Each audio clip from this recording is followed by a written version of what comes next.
Lieutenant Colonel Alexander Jefferson served as one of the first African-American combat pilots in U.S. history, part of the 99th Pursuit Squadron, better known as the Tuskegee Airmen. At just 22 years old, flying his 19th combat mission in a B-51, Jefferson's plane suddenly shook with a loud blast. Fire and smoke filled the cockpit.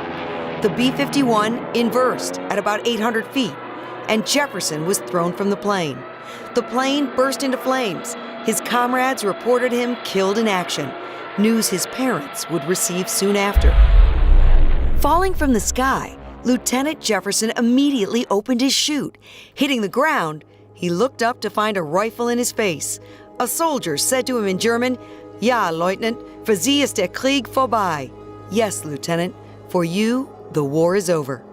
Jefferson was placed in a prison camp for Allied air officers until the spring of 1945, when Russian forces advanced on Germany and the prisoners were marched west to another camp.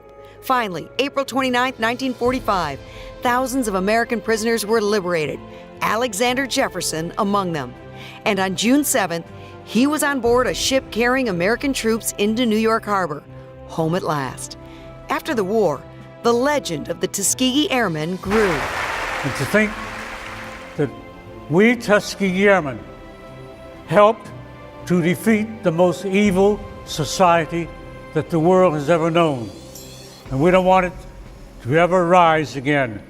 Thank God it's gone. But Alexander Jefferson is humble. I'm simply a survivor.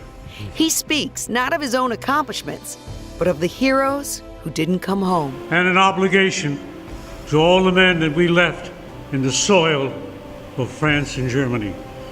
The real heroes. Lieutenant Colonel Alexander Jefferson, a 2018 nominee for Veteran of the Year.